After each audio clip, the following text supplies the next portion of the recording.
This is Mark Zuckerberg, and this is Tech Addicts.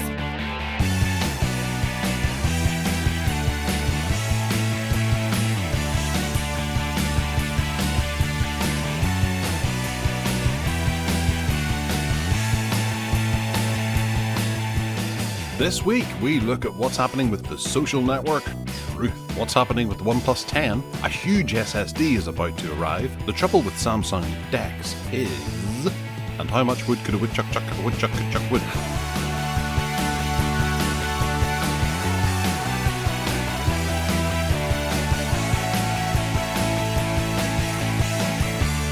Hello and welcome to the Tech Addicts podcast. I'm Ted Salmon and this is Gareth. Oh no. I'm Gareth Miles, and this is Ted. Almost got it right. I don't want to be called Gareth. I've changed my name once, and I like the one I've got, thank you. Hang on a second, you're in Wales. You should be the one that's called Gareth, because Gareth's a Welsh name. Yaki Dar, Borry Dar, and all that. Hello, Gareth. How are you? You're a bit sore from cutting grass, I gather. I am, but I've just picked up on what you said there. What was your name before? Sally. You look like a Sally. No, my surname was the same. I used to be called Tim. Oh. Tim. And I changed it about 10 years ago. Why, is the I and the M stop working on your keyboard or something? Go, I can't be dealing with this. No, it's a long story, which I'm sure that everyone listening to this, or most people listening to this, will probably have been bored with before, so I won't go into it again. And it's quite private as well. Okay. But anyway, well, to sum up, are things better now? Yeah, definitely. I love having being called Ted. It's great. I think it's quite funny. And there's also a link to a relative that we all loved in the past who was called Ted. Ted Ewing from Belfast. Ah, right. Sounds like a splendid chap. Indeed he was. Belfast Ewings. Almost as good as the Dallas Ewings, but slightly less lethal. Cool. So, moving into, weather. Clouds. Sorry, yeah. Cloudy. Yeah. It was cold last night. It was down to 2 degrees in the night. Oh, yeah, my car didn't start on Friday morning. It was so cold. Ah. Yeah, that hadn't been driven in a few days, mind you, but the battery's on its way out, and the cold just zapped the battery, so... This is quite good. This is suiting me, though, because we have, in recent years, in April, had bloomin' heat waves and stuff, so I'm very happy. Thank you. Hello? Hello? Oh, right, okay, you'd stop talking, had you? Am I breaking up?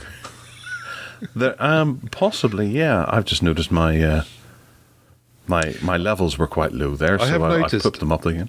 I have noticed, though, all joking aside, that this last couple of weeks, Vodafone on my mobile broadband thingy in North Wales has been diabolical.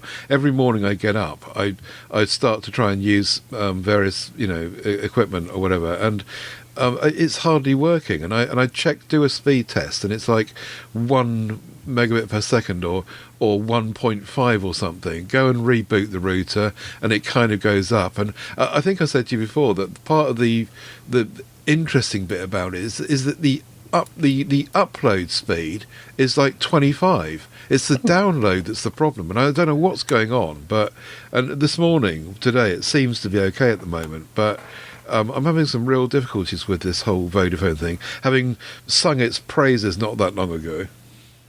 Right, okay, I'm on Vodafone now, and I noticed that it is much better than 3. So if I'm in your neck of the woods, then it could be worse. You could be on 3. Is it just because of where you are and those bloody tourists around you? No, well, yes. As I say, the weather's not hot now, so the tourist season shouldn't really be taking off. So that shouldn't be. But I think there is some truth in what you may be saying, because I do notice in the evenings when presumably people are streaming Netflix and stuff, that download gets worse. So in the daytime it's a bit better, although it doesn't explain why first thing in the morning it's always low. I don't know. I don't get it. They promised me when I took out this deal they weren't going to throttle me. So, I'd be very annoyed if it was them throttling me after me specifically paying them not to. But to some degree you think, well, maybe it is throttling, because after my evening of activity of like doing a podcast and uploading files and downloading files and whatever, they think, oh, he's had enough today. Well, during the night we'll lop him down to next to nothing. I don't know. A promise from a corporation. Yes. I'll tell you what I got. We were talking about recently was mechanical keyboards, and I thought I've got to try this out. I've got to scratch the itch the scratch, or whatever it's whichever way around it is. So I got one, and I think I might have got the wrong one actually, but it served the purpose. I got this Logitech Pop Keys thingy, which is really cute and Japanese looking and dinky and really nice and colourful and good fun. But the main problem with it is that keys are just too close together. So I think I bought the wrong one, but I fired it up and had a kind of half day playing with it and using it and typing on it. And apart from the keys being too close together, so I was cramped, I did get fed up with it quite quickly. Clackety clack. It was very nostalgic, very much good fun for a while. But you were quite right. It was a joy to get back to my Logitech XM keys, and I thought, oh yeah, Gareth was right. I scratched the itch. I itched to scratched the itch. And it's done now. So I sent it back to Amazon, and it was a cute little thing though. Yeah, it looks kind of cool. With all this itching and scratching, you're going to be red raw. But it's a good reminder every now and again. I think you need to go out and get a new keyboard every couple of years just so you can remember how wonderful the one you actually have is, because you become so familiar with it and maybe a bit bored. Then you use another one for just a day and you're like, oh, I can't wait to get back to my beautiful Logitech MX keys. Yeah, so anyway, I did it. I'm glad I did it, just to tell myself. I mean, I could go now and get a big full-size one where the keys are not squashing my fingers, but I don't need to, because I've done the deal. I've found that it's crap. Grand. Well, actually, on the last show, we mentioned Donald Trump's Truth Social app, or the Truth Social network platform that he was pushing because of his is it a lifetime ban from Twitter, and I don't know if it's the same for Facebook, but he's been taken off most social networks for instigating violence and riots and things like that toward the end of his presidency, which I'm not going to pass any opinion on this whatsoever because I don't want to stir up any form of argument about it. However, we were confused as to whether or not the Truth Social network had actually gone ahead and if it was gaining traction and things. And Ted, you went and did some digging and you found on the BBC website that there is in fact issues with it, and it's not performing quite to the level that was expected by now, much to the annoyance of those involved, and I'm sure to those who are looking forward to getting onto it, because I don't want to make any political statements. Obviously, there's going to be a percentage of our listeners who are on one side of the fence and a percentage on the other side of the fence, and we don't want to anger either of them or cause any sort of retaliation for comments made. But suffice to say, the people who want to be to have a voice on this social network platform are not getting it. Ted, what did you discover? 1.5 million of them are queued up waiting. It's been on the go since the 21st of February, and it's been, inverted commas, beset by problems, whatever that means. I'm assuming that that's technical problems and that they just haven't got their act together in terms of enabling such a huge network to take off instantly. And that's it, really. That's the story. So it is running for those that have managed to get on there, but for many more people that want to get on there, they can't get in until they fix the problem. I'm sure they will eventually, particularly if he gets re-elected. Let's not go there.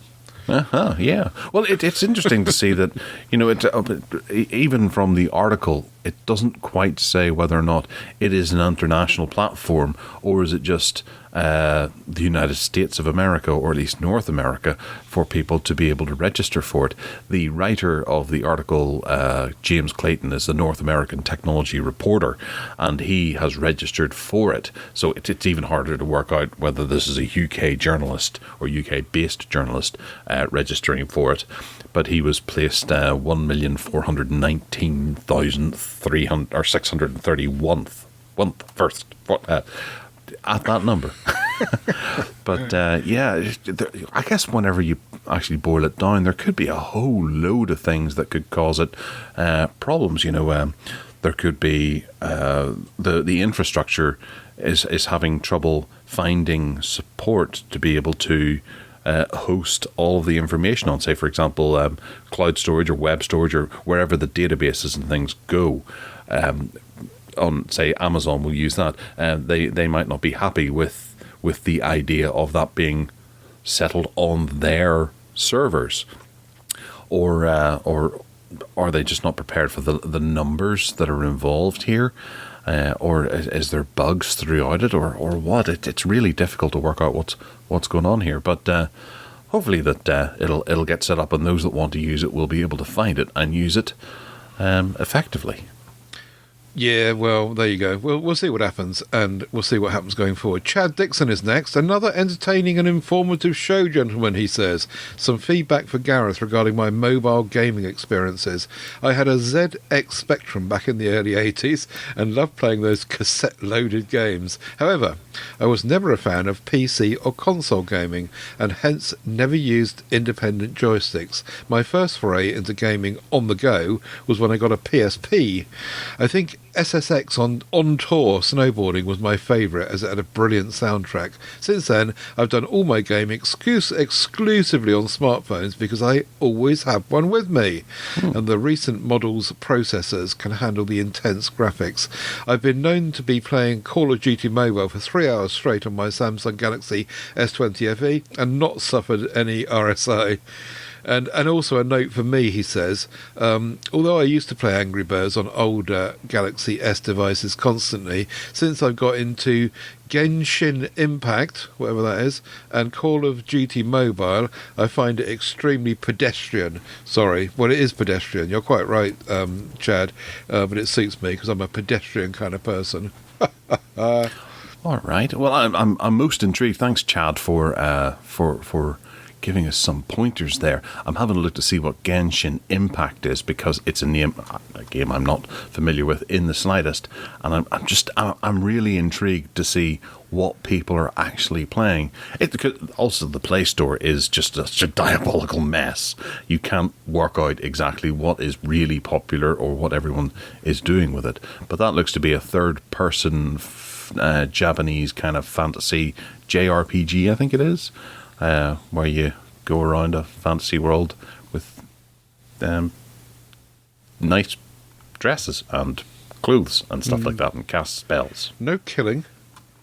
I imagine there probably is. There's a giant flaming demon that requires being taken down, so you're probably fighting against mythical creatures and things like that. Very exciting. Matthew Jones is on the Yamaha organ item. Very enjoyable show again, says Matthew. Thank you, Matthew. The Yamaha organ part was a nice trip down memory lane for me too. It's amazing how far this particular tech has come. Despite not being able to play properly, I had keyboards, drum machines, an Atari 1040 STE, and lots of MIDI cables in my failed attempts of bedroom music production. I guess about £1,500 worth of kit, but it was all very much on a toy level. Fast forward to 2022, and a £50 used, for example, iPhone 6S and GarageBand can do a way better job than all my old kit did. Look on YouTube at a channel called iSongs, which I did, and it really is quite impressive what they can do. It blew my mind, said Matthew, and shows quite how powerful this tech has become. I recommend Sweet Home Alabama. I was playing with iSongs and looking at the videos there, and it really is very, very clever. And you're quite right. Second-hand phone, GarageBand, which is included by Apple, and you can have some great fun in there. So, yeah, forget about the giant Yamaha organ. Move on. Yeah, it's amazing how far they've come, isn't it? That Ice Songs, I have seen that once before. That's quite impressive. It really is quite impressive. Very, very good. All right, Sean Day has written in with an image that I can't actually open on Imgur. I don't know whether it's my content blocker or something like that, but it just circles when I try to open it. But he says this is a 65-inch 1080p multi-touch Samsung Dex powered sit/stand gaming table, and he wants one so very, very much. From what I imagine, it's like a tabletop gaming thing. Yeah. Can you open it? Yeah, I can see it, and there's lots of photographs of different angles of it when you can get there. But I couldn't quite work out if it was a mock-up, though. It looks a bit like a cross between one of these Microsoft Surface table thingies, whatever they're called, and an old-fashioned kind of pub-based Space Invaders table. But I couldn't work out if this was a DIY project or if it was real. It's a mock-up. There wasn't actually much information on that site about it. But whatever it is, yes, agreed. It looks great. A multi-touch Samsung Dex-powered table with loads of space. It looks really, really good fun. So I'm not surprised, Sean, that you're interested and want one so much. I'd love one as well. Yeah, I'm just more confused as to why I can't. Oh, I can open it on my mobile phone, but it won't open on my desktop. Don't know why. That's probably your Raspberry Pi, you see.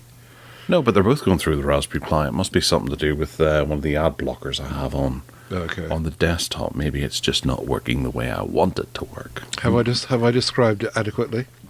Oh no, I'm looking at it now. It looks very, very nice. It would be even better if those if there were hinges underneath it and you could turn it into like a presentation board as well. Yeah. But it seems to go up and down on it's like a pneumatic desk kind of caper, so you can raise and lower it too. Yeah, that's pretty cool. Yeah. Do you get the impression it's a DIY thing, or is it a real thing? Yeah. I suppose it would be easy enough to create. All you need is a Chromecast, not a Chromecast, a big HDMI in. Yeah. A big monitor, and then lay it on its back, and then weld it to some legs.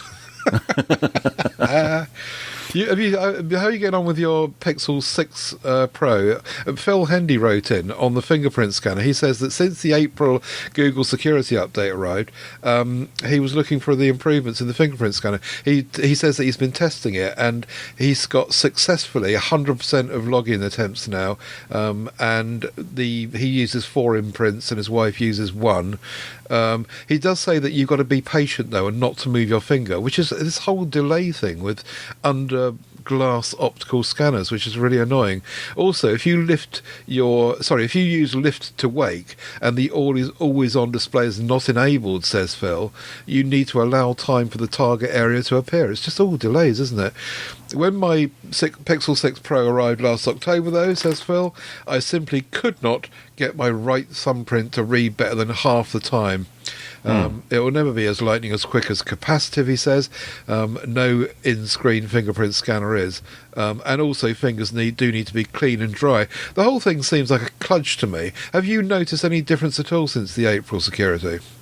I will say that the night I got the April security, I didn't restart my phone. Well, it obviously restarted during the download and the optimization of the update, which took bloody forever, I have to say. Yeah. But whenever I went to use the thumb scanner technology, for some reason it was about a centimetre above where the bar actually was. It was quite bizarre, and I put my thumb there, and I would see the bar. There would be a white rectangle flashing below it, and I'd have to move my thumb down. And I restarted the phone, and that went away. But it was just some quirk that happened just after I downloaded and installed the update. And I haven't seen it since. It's been no issue, and it does unlock first time every time. Unless I haven't tried actually. Does my left thumb unlock? Oh, right, okay. So my left thumb unlocks it too. And you get a delay, so you put it on there, and you've got to wait for like half a second before it actually happens. Well, I'm a bit confused because I haven't set my left thumb up to unlock my phone. And it's letting you in? Yeah.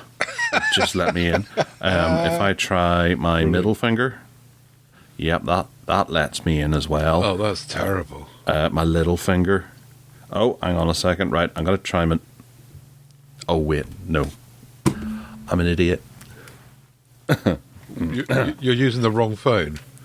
No, I've enabled geolocation unlock, so it's a trusted place we're in. Right. So if I used my nose, it would unlock. Yeah, never mind. But yes, that thing was still there with the thumb scanner. Well, that's a relevant comment. Yes. Yeah. Anyway, So- it sounds as though it's better. It does, yes. Yeah. Hopefully it'll continue to go. And I noticed there's a number of YouTube videos where people are saying, are all the issues with the Pixel now done? And I haven't watched them, but I have seen them pop up on my timeline. Okay. Okay, so hardwiring for the hardware. The first one is that Valve is looking to ramp up the rate at which they're putting out the Steam Deck shipments, which will be almost welcome for those who want to get them. They're still obviously doing the 3 different flavors of it, with that vary by about €150 or €250. I can't remember. But yeah, they're going to be chucking these out at people as quickly as possible because. Well, it's at this point that I start to get a bit tempted by them because I'm hoping that most of the bugs and things that are in there will be ironed out. The reviews are hitting YouTube, and for the most part, they are genuinely positive, but they have they always point out some sort of big kink in the armor. Ted, you are the man who obviously flips about with your devices and wants to get the newest, hottest gaming device. And now that you've got your DS, or not the Switch, are you going to ditch it and the Evercade and get this instead? The one thing well, firstly, it's really nice to be able to consider these things when they're available. So if you actually think you can buy one, you can raise your enthusiasm about it instead of sitting there for 3 years waiting for them to arrive. But we've also linked in this section to the an unboxing which has been done by XDA developers. And the first thing that struck me about the whole thing with these 2 links, these 2 stories, is that it's huge. And I think I probably said this before, but compared to the Nintendo Switch Lite, it's just massive, and that's going to have its benefits, of course, because you can see more on the screen, and it's the whole experience is much bigger. But it's like taking a big Samsung Galaxy phone and slapping on one of these game controller thingy bobs, and it makes it even bigger, even wider, even more massive. Having said that, I really would like one, yes, but there's no way that I'm going to be paying. 420 euros or 680 euros for the 512 gigabyte, as you say. So there's a huge kind of difference in price. The middle one is 550, so I suppose that might be a good compromise.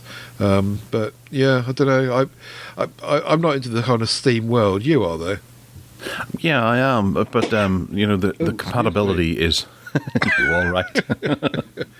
Oh dear, got the flu I think again. it hurt. That hitting the wall. Splat. Do apologise. Carry on. The whole Steam thing about compatibility is the big issue. I don't want to be sitting there, with I've said many times I've got almost 2,000 games on Steam, and maybe about 40 of them might be playable on this, and there are probably 40 that either I've played before or I've just never got around to playing because I'm not that interested in them. Yeah. So. Paying out that level of money, you might not get some of the games that you really want. You'd be better off with something like Stadia, where there's already a game library there available to you, and you're just going to have to pick through those because your favourite games, or the ones you really want to play on this, aren't working yet. So you need to do your research before you do purchase something like this. You don't just buy a Nintendo not knowing anything about the games. Yeah. But at the same time, it is a full computer as well, and it has that Yes. whole HDMI out thing on it, and you can hook it up and just sit there and game happily at your desktop. Yeah. So it takes that level of... And presumably you can hook up Netflix to it or whatever, and send it out to your telly as well. So you can use it like a Samsung Dex kind of arrangement almost. Yeah, and also there's the other gaming stores as well, which are hopefully eventually going to become compatible with this. The likes of GOG and Epic and things, whenever they start to get their act together, not their act together, but they start making a compatible client, then we'll start to see this becoming probably the most populated gaming device in the history of gaming devices. There will be no device that has anywhere near the amount of games compatible with it. And that's whenever it's worth jumping into. Is it connected? Connected to the electricity, connected to the internet. Well, presumably it's Wi-Fi, but is it also, has it got a 4G or 5G in it, so you could put a SIM card in it? I don't think so, no. I think it is just Wi-Fi. Right. Because that would be interesting, because it's all but a phone, isn't it? You know, if you take, for example, the Microsoft Surface Duo, which is a phone, then you could say, well, let's make this a phone as well. I mean, you could make calls with it through various services like Skype or whatever. Anything else you could do on a computer, but it would be quite interesting to see it also being a phone. Mind you, the way that Google Messages is going, perhaps that will be in a dock any minute soon, and the phone hub will be working. Well, true, yeah. But there is also, I think, because we were talking about... what was it, the Razer Aisha or whatever it was called that you were looking to maybe buy last week to put your phone in and do some gaming with? Yeah. I went down and had to go with the Game Sir because I haven't tried it actually on a Pixel Pro yet. Yeah. And it doesn't work anymore. Oh.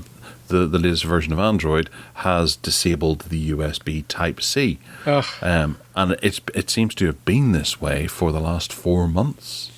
Oh, dear. Which I hadn't realised at all. So that's a big problem that hopefully Google will get sorting out as soon as.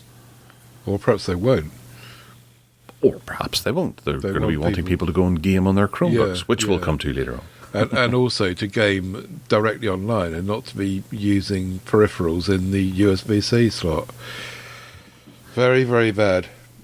Yes, we'll have to do something about that. You're going to have to go round to Google's house and knock on the door and say, excuse me. Yeah.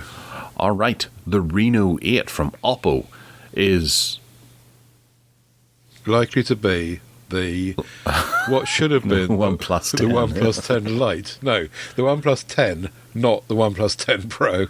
Yes, that's it. I read this earlier, and now I'm thinking, hang on a second, have I even read this right? It's a bit complicated, but yeah, Yes. they brought out the OnePlus 10 Pro, and they always bring out like OnePlus 9, OnePlus 9 Pro, OnePlus 8, OnePlus 8T or Pro or whatever, and this time they haven't done the OnePlus 10 vanilla. And so this article is saying that because OnePlus are kind of seriously now in bed with Oppo, that Oppo are going to pick up the responsibility for the lighter version of the OnePlus 10 Pro. All of it complicated. And presumably put Color OS on it instead of what's it called? Cyanogen. Not cyanogen. What is it called? Yeah. The word won't come to me.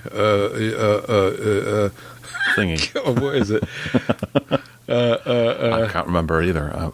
Oxygen. Flip, no, I wouldn't have guessed that. I'd forgotten that entirely.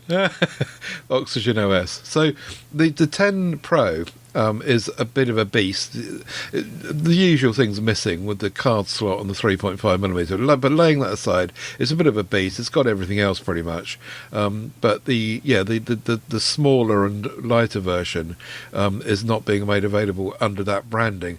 The Oppo Reno 8, they think it is doing this because it physically looks very, very similar. It's got the same camera cluster on the back, but doesn't have the Hasselblad branding on the camera. But apart from that, it looks the same, and so they're thinking that that's the way it's going. So yeah, it's rumour only, but it looks like that probably is what's going to happen. So when you say it doesn't have the Hasselblad branding, does that mean it's going to have a different camera array? No, the array looks exactly the same. So who knows what it will be inside the lenses, what sensors there'll be, or how they're arranging it. But physically, it looks the same, and that follows the pattern of the other ones before it. But yeah, we'll have to see what happens. Yeah, it'll still be a decent phone, I imagine, when it arrives, and should be priced to reflect that. Indeed. Because we also have OnePlus showing off the first official Nord N20. The photo. X. The X. The OnePlus X. Do you remember me banging on about the OnePlus X back in the day? That's right. Oh, yeah. It's a lovely phone. It was gorgeous. It was made of this ceramic stuff, and I absolutely loved it. And they just abandoned it back in the day, and I banged on about it ever since. But anyway, this N20, Nord N20, looks like it's going to be very similar in design. A kind of cross between the OnePlus X and the iPhone design. Kind of boxy, but really solid and interesting. But, sorry, I interrupted you. Carry on. No, you're okay. The feature that screams out is the fact that it's got a 60 hertz AMOLED, as opposed to a 90 hertz LCD, which they could have put on there. But the Nord N10 had a 90 hertz LCD, so they're taking a step down in the quality of the screen. Yeah, they are. Bizarre that. They reckon that they've done their research on that. And also, we're linking to the article here in Android Authority, and they did a poll on it, apparently.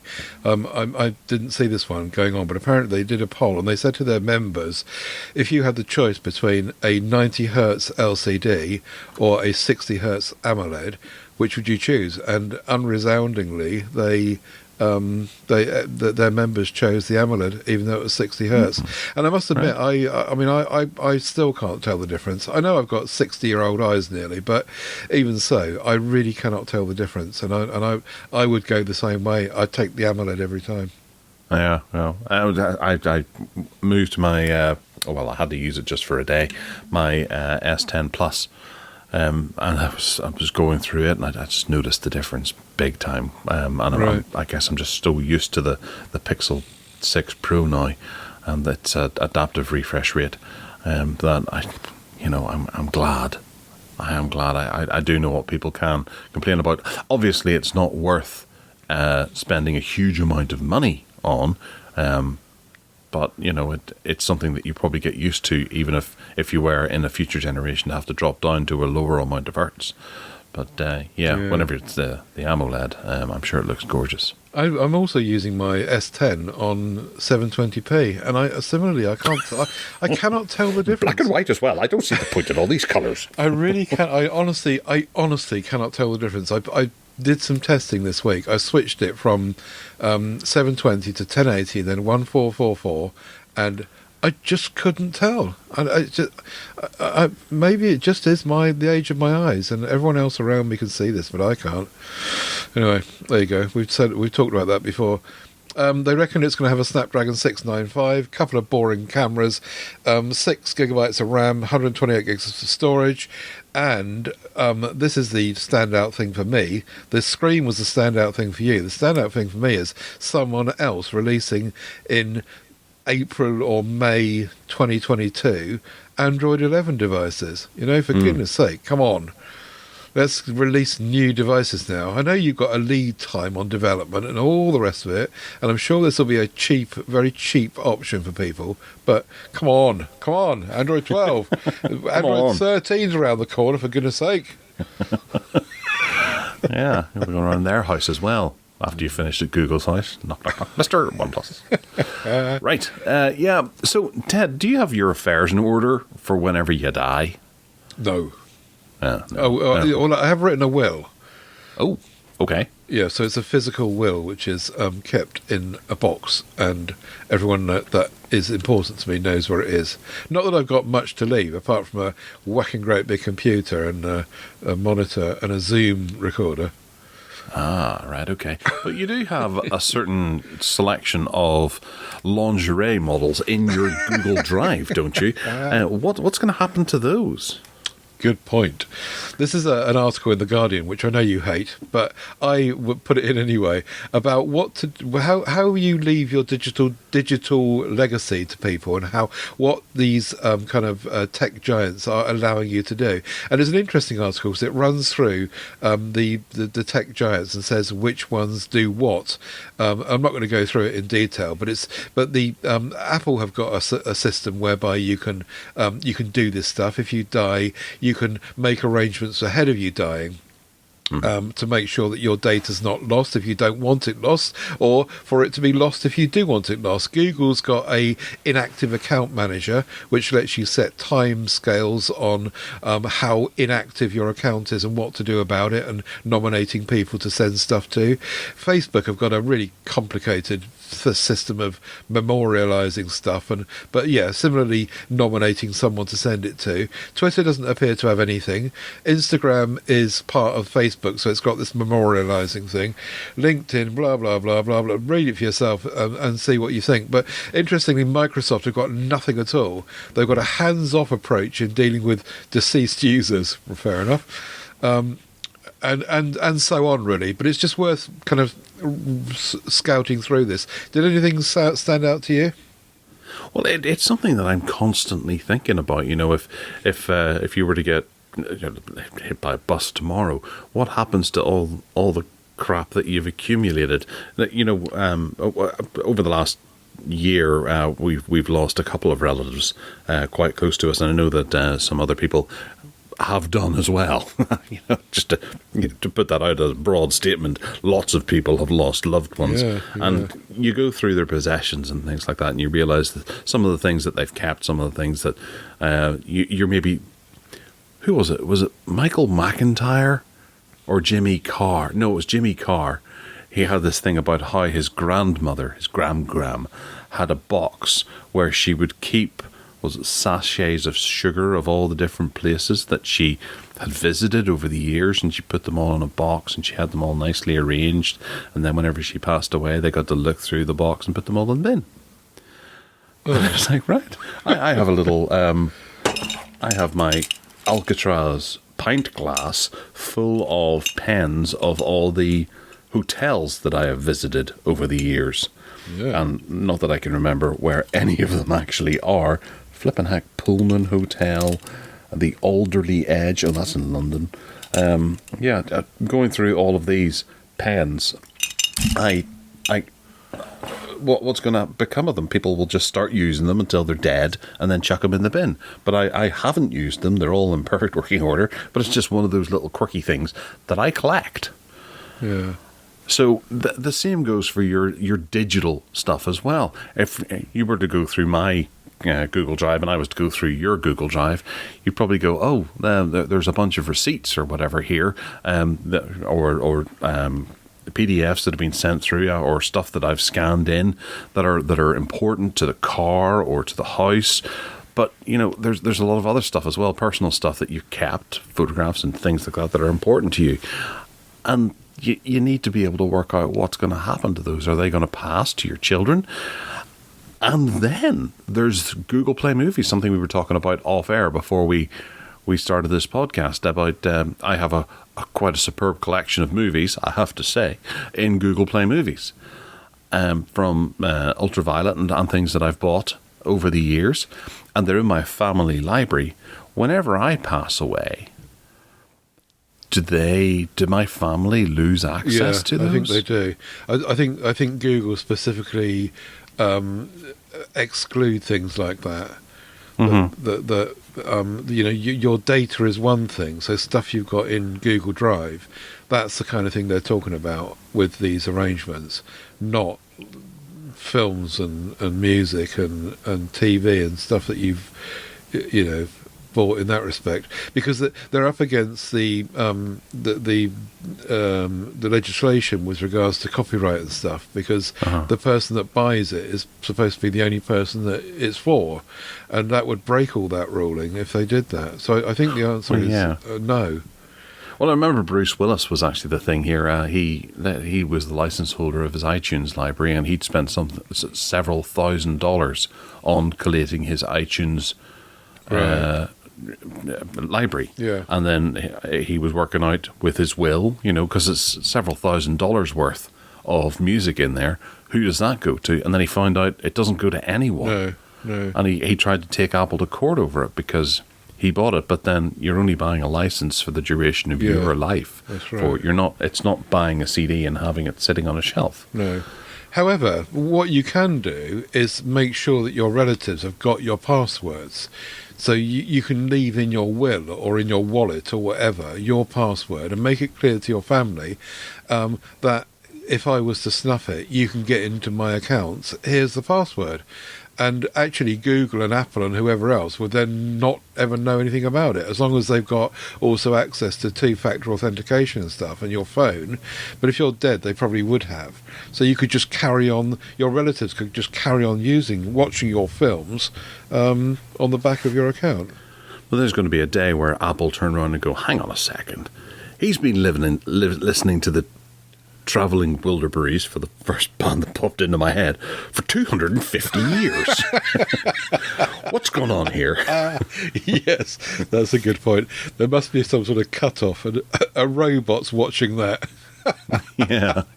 We've decided that you've died, so you've lost it. Yeah, so it's a good point though. And going back to your pot of pens, I think that and also the box of from Jimmy Carr.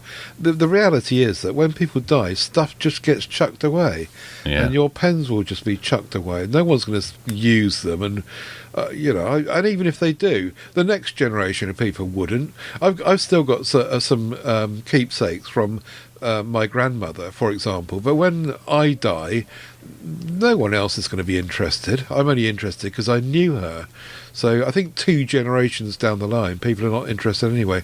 So, but going back to the digital data, that might be important. So there might be stuff you keep digitally in documents, for example, in Google Drive or in Apple, whatever the equivalent is, that will be important and that you do want to pass on. So it's interesting and important that these things are addressed. But also you have multiple online repositories of stuff as well. Yeah. I'm saying this now in the fact that maybe one day my son will be listening to these going, oh, I remember my dad, and he's listening to this particular podcast, and then I say, and I had my P-Cloud account, and he'll go, a P-Cloud account? I didn't know about that. And he goes and he now investigates to see whether or not he can get access to the P-Cloud and see what's in there. Yeah. But he won't be able to. No, it may have been late.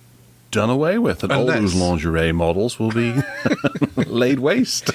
Unless P-Cloud have got an arrangement as well. They're not covered in this kind of big tech boys thing, but they might have, and you might be able to leave a legacy for someone. I don't know. It's something that just needs looking into if you're bothered. Frankly, I don't give a stuff about myself. If I snuff it tomorrow, I don't really care. Apart from what money I might have in the bank, which I wouldn't want to go to the government. What's your language? I was going to say the country. Really, I was. Then I changed it to the government. Apart from that bit of money I've got, I really don't care. If all of my records die with me tomorrow, then so what? I don't care. I suppose it might be different if you're a landowner. If you owned a home, a house, you've got something to give. The only thing I've got really is my moped and my static home, which so what? Yeah. It's quite interesting. It really is. Just imagine I suppose essentially what you could end up doing is just going into Google Docs, writing up a list of everything that you have, and then leave it there and nominate whoever it is, your wife or your child, to pass it to. And then whenever you do die, you could have like a digital will of all your stuff in there, and then Google's not going to destroy everything in your Google Docs because your kids will be able to see it. It will after 3 months. Unless you set it to 18 months. Yeah. If it goes inactive and there's no arrangements in place, then they will kill it off. But why not share that document now? Because if you write that document of your list of all the stuff you've got, then just the people in question, just share it now. And let them share in on it and give them ownership of it if you want to, as you're taking your last breath. Because they might go into it and go, what are you keeping this shit for? Exactly. And then we go back to the pens, don't we? My pen's alone. What is worth keeping at the end of the day? What is worth keeping? We're all going to be dead in 5 billion years anyway, so, Oh, no, not if the Guardian has anything to say about it. They've done research that society's going to collapse in 2040 and we'll all die then anyway. Ah, right, okay. Anyway, so by 2025, China is expected to have around about 6 billion abandoned handsets. I'm guessing this is just sort of down the back of the drawer. I discovered about 12 handsets that I didn't know I had at the back of a drawer a couple of days ago, and I was looking through them going, flipping heck. Wow, I didn't know I had these. They're badly swollen as well. Flip. Yeah. A couple of HTCs and things like that obviously the batteries need to be removed from, but I can't. So, yeah, the digital waste, or e-waste it's called actually, isn't it, is just building up. It's a bit worrying, the amount of stuff that people have lying around, don't they? They do, and the interesting thing here is that this is specifically about China, of course, 6 billion abandoned handsets. But the interesting thing here is that fewer than 2% of smartphones are being recycled in China. I think possibly that's probably different in other countries. That might be just a China thing, and they're just not very good at having arrangements in place to sort this stuff out. We've got all sorts of schemes in the West where you can, recycle phones. Whether people do it or not, like you with your drawer full of phones, is another matter, I suppose. But then I suppose you could argue, well, it doesn't really matter. As long as they're not going in the sea or filling up landfill, if they're in your drawer, then so what? It doesn't really matter. But yeah, the problem here is that no one in China particularly is tackling the whole recycling thing. And as we've said before about the Fairphone kind of impact on the planet, then that is an issue. The other interesting thing about this article was that the projection was on the back of a surge in what they're saying is a sale of 5G compatible handsets and a constant stream of new devices being launched by locally based manufacturers in China.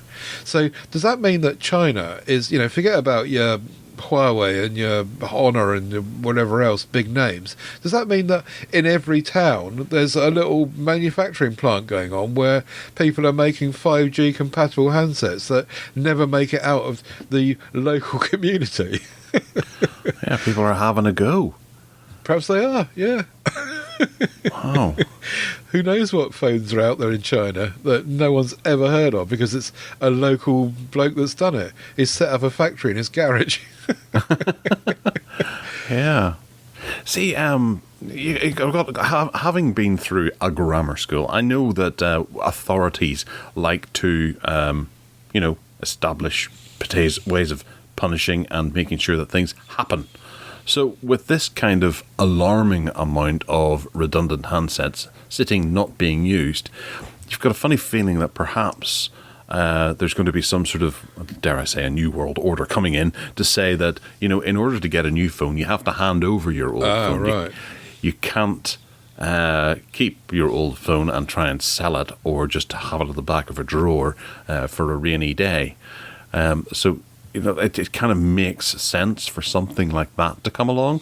I worked in the government, and there was one building in particular where whenever I wanted a new pen, I had to take my old pen down and hand it over and do a fair trade for the new pen, which was bonkers, just in case I was going down every day and gathering pens. I don't need to do that because I've been to hotels and I have a pen collection.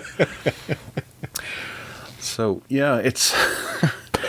what if that sort of thing is installed? Imagine that the British government were to start saying, we're going to do this now because it'll help electronic waste. If you want a new TV, then you have to justify buying one without handing in an old one. What happened to democracy? That would just fly completely in the face of democracy. That wouldn't happen. It might happen in China, but they would get away with that. But it would never happen in the West because, people need to have freedom of choice, and that would just be one too far. I mean, they haven't even done that with batteries. You could argue that a good place to start with a scheme like that would be AA batteries. So you can't buy any more until you bring your old ones back, saving all the problems of people disposing of batteries. But they can't even get that together. But then 6 billion handsets is also a bit of a health hazard as well, where someone may have a sudden spontaneous combustion of a battery where it's swollen up so much that it's gone poof. Yeah. And, that was a concern for air travel and all those sorts of things back whenever this was becoming an issue. They could be sitting there, houses could be burning down because of this. I suppose that gets rid of any other handsets that are in the drawer at the same time. So where one goes up, maybe 15 might go up. 6 billion. That's a big number, isn't it? Presumably that's American billions, which is even more than our billions. But Yes, that's right. But it's a huge number, isn't it? But it's only a projection. It's only and this is by 2025. So maybe it's only 1 billion now. Only. Yeah. Right. Well, moving on into a bit more exciting technology releasey type stuff is that the world's first 200 terabyte SSD is nearly here. Now, we've seen that, was it Seagate put out a 60 terabyte SSD recently, but this company, Nimbus, put out a 100 terabyte Exadrive, which was due to launch some point. I think it was last year. I'm not too sure. I can't remember. But they're planning on doing a 200 terabyte to follow up with, which will also be faster and have better data integrity and all that kind of stuff. So it's just going to be a better drive all round. It's a 3.5-inch form factor as opposed to the regular 2.5-inch form factor, or even an NVMe. It's not going to be that small. It's going to go back to largy things, but I'm quite happy about that. The only problem is that the likes of a 200 terabyte solid state drive, you're going to have a particular type of computer to be able to run it, because I don't think there is viable support for them, or at least you can't just shove it into your Windows computer and away you go. You need to have it's designed more for enterprise and probably the likes of server farms and backup places to run it instead. So Ted, don't think you're going to be cranking open your laptop, whacking this in and going, woohoo, download everything. That's very disappointed. 200 terabytes, that's amazing, isn't it? Isn't that No, but it puts us on the right track that could actually be a feasible thing in the next 5 years. How big is it? 200 terabytes? How physically, how big? 3.5 inch. 3.5? No. Really? So the regular SSD that you get is 2.5 inch. This is like good old-fashioned hard drives that you used to get back in the day. No, you still do get. Spinning drives are 3.5 inch. So it's notably bigger. But I'm all for that because, cases are still built with that in mind. Well, I could do with a 10 terabyte SSD, but 200 terabyte. That's actually, if little me could do with a 10 terabyte SSD, then maybe 200 is not that big after all. No, it's not. That's a lot of lingerie models for you, Ted. Yes. What's this thing about lingerie models this week? Is there something on your brain? More than likely, they generally are there. Yes. Right. Well, hopefully we'll start to see these becoming more and more of a thing over the next couple of years. The larger a disc, the better, and especially the more reliable. That would be wonderful. And it would have a knock-on effect. The amount that you get in your cloud storage, if Google were to start populating their server racks with 200 terabyte SSDs instead of whatever the max they have in at the moment now is of possibly, say, 60 terabytes, that means they're going to start doing better deals on larger amounts of space. So you don't necessarily have to go out and buy one of these. You can just have it all up on cloud. Better deals, my arse. They'll be just making more money for their shareholders. True. Well, I'll tell you one thing that is actually a pretty good deal, and I'm dead chuffed that I bought it, because I have one in the house now, is the A500 Mini. Do you know what this is, Ted? No idea. Okay. It's a small Commodore Amiga, in the ways that they made the SNES Mini, and the PlayStation Mini, and the NES Mini. But you don't have one of these. No, I've got a SNES one. Well, they've done that for the Commodore Amiga. It doesn't have a functioning keyboard. Don't get too excited about that. The keys are way too small for you to push anyway. But I would have been enthusiastic had some of them worked. Maybe the spacebar and the enter, perhaps the number pad at the side, so that you can actually maybe interact with some of the games or particular programs. That might work. But the Amiga itself has such a phenomenal library of software that it makes absolute sense for this to exist. And there's one killer feature of this that just it shoves it up above the rest of all these mini consoles, and this is how things should be done. The A500 comes with 25 games on board, and we have discussed it in the past on the show, but I'll go over it again for those of you who are fairly new, because I've noticed the stats are glowingly large. Growingly large, yeah.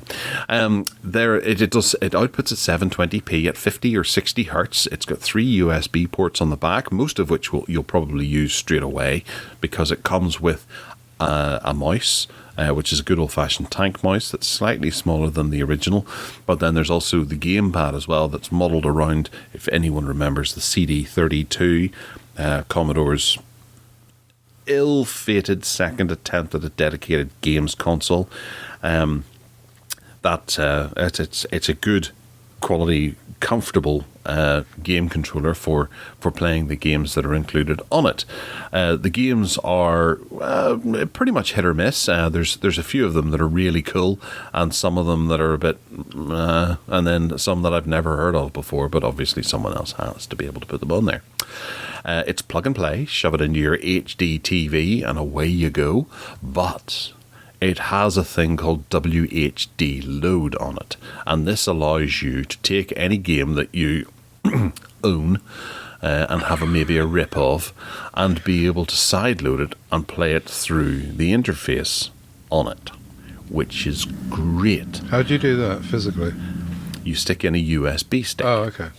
And then they appear within a certain area of the operating system that's installed on there, and you can go in, click it, and the game will start to play. Wow. And it does full emulation of your Amiga library that you have owned in the past. Mm. And it's fantastic. It's absolutely brilliant. I haven't got WHD load yet. I'm planning on doing that in the near future. I'm trying to identify all of my Amiga games before I do that, of course, to be legal and right about things. But the games that are included are really nicely emulated. The whole interface is really nice too. I am quite surprised by the selection of games, some of which you may have seen on the Evercade if you're into that.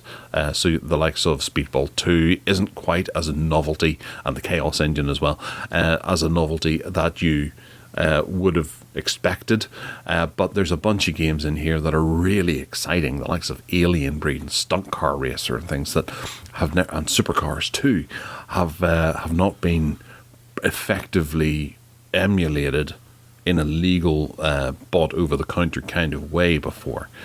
You've always had to do some sort of workaround to be able to get them working on some kind of bit of Android hardware or something in the past. So it's great. It's great. I've done my unboxing video of it. I've done a quick unboxing, and I plan on doing a full setup of it. And I'm kind of working my way through that, so I should get a video up, hopefully in the next couple of days, of my early experiences and thoughts and love for this games console, because it's the first mini console that I've actually bought, and I'm damn well holding on to it. And it's only 120 quid, which I think is an absolute bargain, given the open-endedness of that WHD load.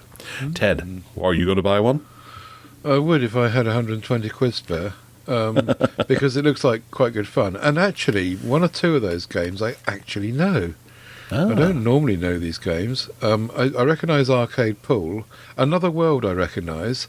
Yes. Battle Chess is on, as you say, on the Evercade. Pinball Dreams. I remember playing that back in the day. So perhaps I did have an Atari at some point. I didn't think. Amiga. An Amiga. I didn't think I had, but maybe I did.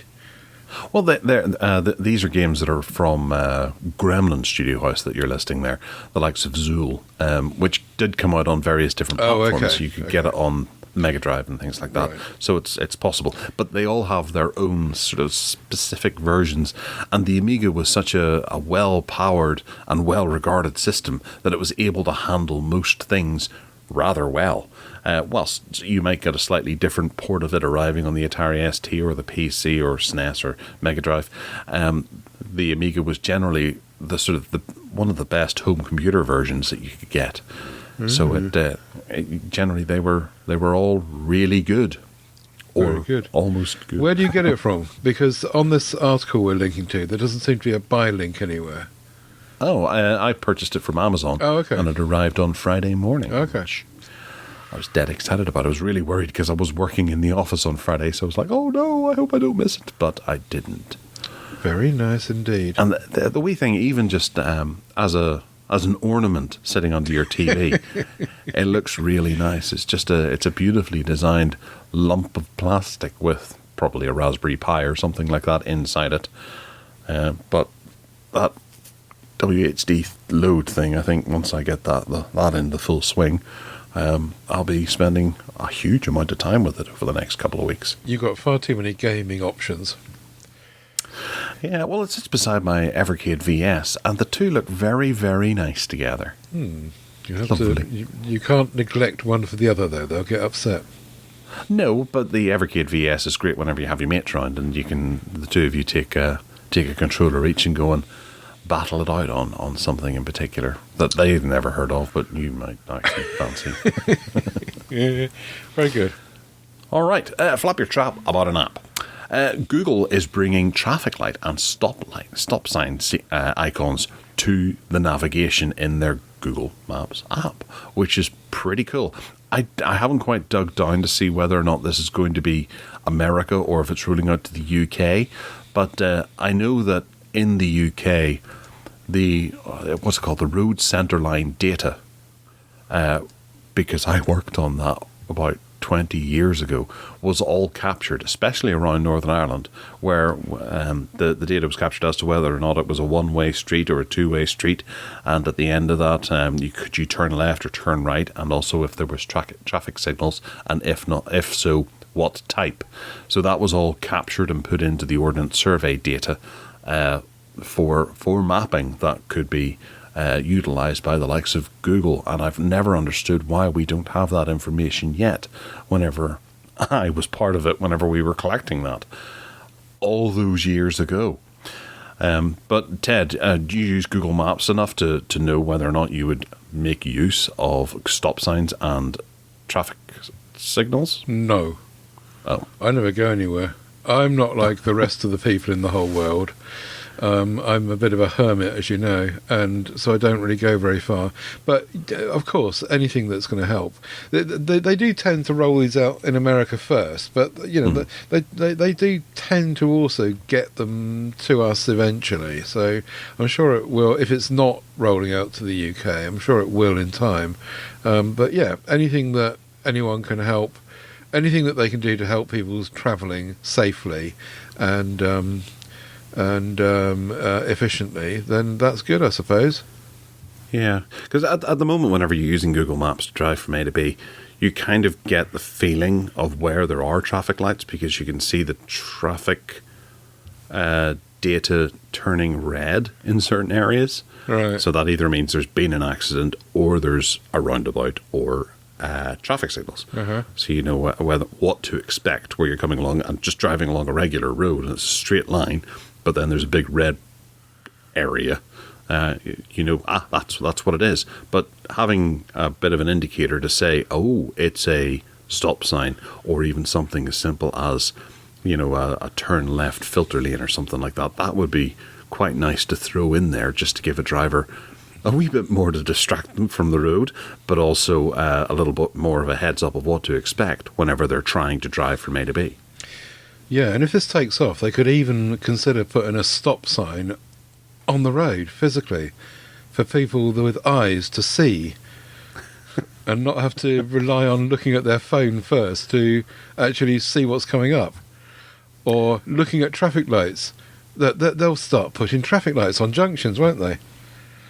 Yeah, and it could also indicate as to whether or not the traffic lights are working or not, or whether they've been vandalised, or the stop sign may have been turned around, it's pointing in a different direction by the hoodlums the night before. I'm joshing, of course, but I think that anything that can be helpful. The whole speed trap thing does that still happen? Because there was a time when mapping was going to say, "Watch out, there's a speed camera coming." Does that still do that? I think there is one that I think Waze did it, where whenever you drove past one, you could say, "Oh, there's a speed trap there," and interact with your phone, which is now illegal. Right. And you could put in, there was a speed trap just there, and it'll notify anyone else coming along, watch out for the speed trap. I see, right. But I think it could expire. One of the days that I went in and experimented with that TikTok thing, I noticed there was a humorous video where someone drove past and went, "Oh, there's one," and made a notification on whatever it was they were using, and then the copper had that same notification, and he was able to tap it and say, "Not here," and then let out a little bit of a laugh. It was a pointless video, I have to say, and even more pointless than I explained it in the podcast. Well, that's what TikTok's for. Pointless crap. Yeah. It is. It really is pointless crap. Absolutely. As I've said before, it's entertainment and amusement for half an hour at bedtime. All right. One thing that I noticed on a superior social network than TikTok was Reddit had a post in the Samsung Dex subreddit. And it features, I believe he's been on Steve and your phone show, Some Gadget Guy. Yeah. There was an interesting... Carlos Bagnell. That'll be the one, yes. He mentioned on the Android Bytes podcast his concerns about the future of Samsung Dex, and his argument do make an awful lot of sense about how he believes the days are numbered for Samsung Dex because of the way that the likes of Google are positioning their future Android updates and things like that, and Chromebook updates, and sees that Samsung Dex isn't a thing that can really last whenever all these updates arrive. He says that it doesn't make any sense that the Google Pixel has removed the hardware ability that I referred to earlier about the gaming add-ons, the GameSir and the what's it called? Razer things that you can plug into your phone. Google has removed the hardware ability to plug in a USB Type-C cable to your monitor, especially with Android 13 and its visual capabilities.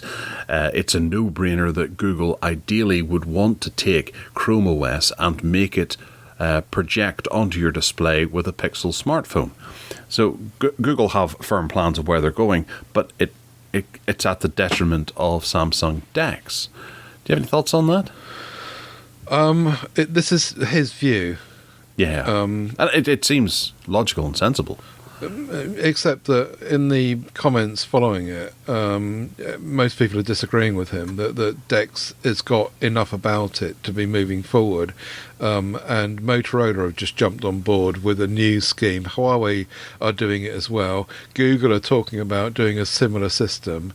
I don't agree with Juan on this one. I think that Dex is not going away, and I think that Samsung are committed to it, and I think that it's something. It may not be hugely broadly widespread, but those that are committed to it will find a way of doing it, whatever Google decide to do, and whatever, because Samsung Dex works wirelessly anyway.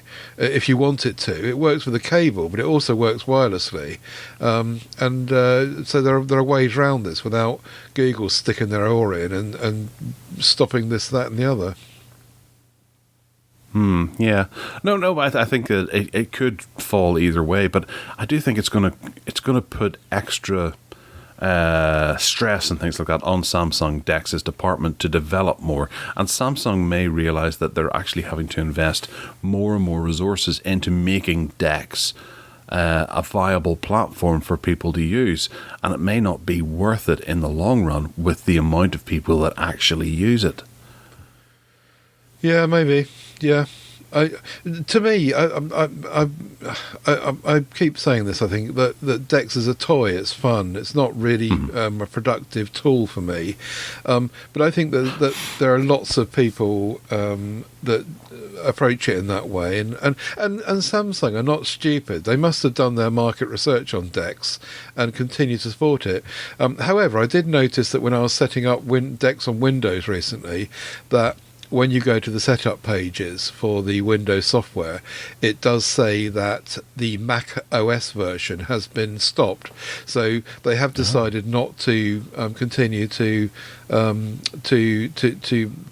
allow Apple users to use the Dex software on their computers. So maybe there is something in it. Maybe, perhaps it is on its way out. But there are other people doing it as well. Microsoft are trying really hard to do a similar thing. Okay, it's not an actual piece of software in the same way as Dex is for Windows, but it is your phone, which is now called Phone Link. And they're exploring on that one, and it works really well. I've got the Duo here still, and that works really well. Not quite the same. So things like pass-through audio don't work. You plug in to Dex, and you have the option, and it is on by default, that it uses your computer's peripherals. So the sound goes straight through your speakers, for example, that are connected to your computer. Now, on the Duo and Phone Link, that doesn't happen. The sound still comes out of your handset. It's a bit of a kludge, and I think they can fix that in software, but they haven't done it yet. So, but the point is, though, that other people are doing other solutions. We know the world's going mobile. We know that apps are the way forward, and mobile, and these people are expecting people to have computers in their pockets and not on their desks going forward. Who knows what the landscape might look like in 5 years' time? We don't know, but it's an opinion, and good for Juan. Yeah, no, it is an opinion, absolutely. But I just think if the likes of, say, Motorola and Huawei were to go to Samsung and say, can we use Dex on ours as well? That would help, Samsung really sort of prop it up. But say, for example, Google were to turn around and say, right, we're going to stick a version of Chrome OS in Android. So whenever you hook it up, Chrome OS will appear and it'll run off the internals of your device. That would devastate Dex, and it doesn't seem that far-fetched. Well, they might do something like that for Pixels, but I don't think they'll bake it into Android. No, because the likes of Samsung would remove it out and then put it in. It would sort of be some sort of optional extra, but it could also help some of the smaller companies have more of a platform to be able to become the one device for all. Yeah, maybe. Who knows what's going on with Google? I mean, this whole phone hub thing, they're clearly working on a Windows hookup, the Chromebook hookup. They're also working on Fuchsia still, which keeps rearing its head, and that's finding its way into Google Home products now quite broadly. And yeah, who knows what they've got up their sleeve? And as we'll find out in some items coming along the way here, they try things out, and they as you found out with your Pixel, they try stuff out and they abandon it and they go on to the next thing. Yeah. All right. Well, moving on to a bit of software that I bought years ago, and I've been recommending to Ted, but he's skeptical about it because it is quite a bit of an outlay to be able to get all of the features up front. So you have to believe in the project considerably. But of course, I got it on a Black Friday deal, so I paid a tiny amount for it, and I've got a lifetime pass for Plex. No, hang on a minute. Before you go on, my problem here is not so much the setup and the money thing. It's about the connectivity for me. Incidentally, talking of which, I don't dare click on any links now, because whenever I click on something, our Skype connection just completely goes robotic, and I've lost it. So Vodafone is just absolute crap at the moment, and that's one of the problems with this whole Plex thing for me, is that if I pay up and get it all working, I've still got to be in earshot of my my server or rely on cellular connectivity to get stuff down. But anyway, do carry on with the story. All right, okay. Well, I've had a chance to play with it as well, so I have a little bit of experience of what Plex has introduced in their latest update. And it really cements together something that they said that they were going to be doing, I don't know, about a year ago, maybe. It sounded a bit hokey when they first mentioned it, but I haven't used it. I can see where they're going with it, and I really like it. They have turned out essentially a universal search, so that whenever you're using Plex and you decide that you want to watch Star Trek Discovery, you can put into the search Star Trek Discovery, and it'll show you where it is available given the things that you've added to Plex. So you can tell Plex that you have Netflix, you have Amazon Prime, you have Disney Plus, you have, over in America, you would have your Paramounts and your Hulus and all that kind of stuff. And it'll show you where those options are available to watch. And now, this is just entirely a service. And then whenever you click on, okay, I want to watch it on, say, Disney Plus, it'll open up the Disney Plus app on whatever you happen to be using at the time. And that's really quite cool. So it means you just need Plex as your front end, and it'll transport you directly to on Disney Plus, where you can find what was it, The Simpsons? I said, or no, Star Trek Discovery. But it's not on Disney, so The Simpsons would be a better example. It'll take you straight into Disney Plus and go, here you are, and you can resume watching where you happen to be. I haven't seen how deeply implemented it is into Plex as to whether or not it shows up on your continue watching thing, but if at any rate, it still is a really cool thing, because the other side of it is that on the projector room recently, both you, Alan, and I were discussing a film called Come and See, which is quite difficult to track down. You can go into Plex, type in Come and See, you can find the listing for it, click on it, and then add it to your watch list, and it'll show you these locations you can watch it on, for which there is nothing, which is unfortunate. However, I'm hoping that there might be some sort of indicator that pops up whenever this film appears on maybe Netflix or Amazon Prime in the near future, and it'll tell you, it's available here, you can watch it here, and it's part of your subscription, or you can pay however much for it, which would be really quite handy. So I've gone through my my watch list. I've added a bunch of things to it. There's, say, Fast Money starring Matt McCoy and Yancey Butler, a film I own on DVD in 480, so it's showing my rip of it in my Plex library, but it doesn't show anywhere else. So hopefully, as some subscription channels go and license a whole new library, that'll appear there, and I'll keep you informed as to whether or not it does send you some sort of notification to say you can now watch Fast Money or Come and See on such and such a. But hang on a minute, because Come and See is available, the whole film, as we said on Projector Room, on YouTube. So Yes. Is YouTube and Google TV, as it's called now, not included in this Plex front end?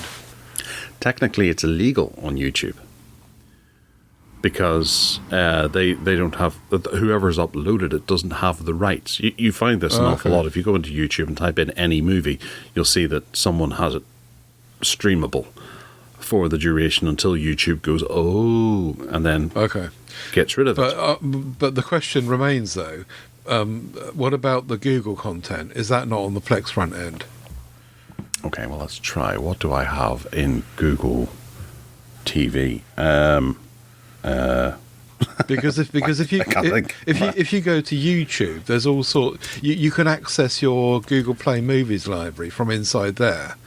But I mean, I've got this Plex Discover working on my television and on my phone, and it's all exactly as you've just described. It works for me, even though I'm not a paid-up member of Plex. This is also available to the free account holders as well, like me.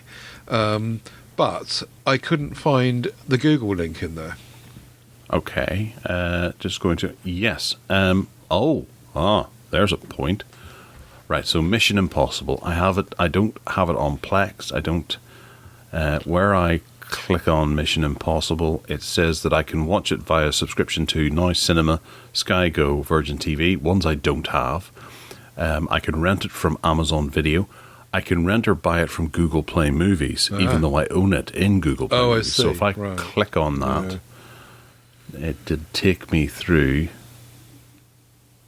slowly to Google Play Movies, and it says it's in my family library and I can watch it now. Right, okay, so there is a hookup then. Yes, but it doesn't initially say you own this on Google. It just says you can buy or rent it there. But I did see that they wanted you to sign into the account, so maybe you've not done that. Like sign into Google inside Plex. Well, I think it just, I suppose it tells you when I went to use inside the Plex Discover, when I went to try and use Amazon Prime Video, for example, it wanted me to then sign into Amazon Prime Video inside the Plex software. Do you follow? I think it asked me that as well, and for some reason it didn't work. Oh, okay.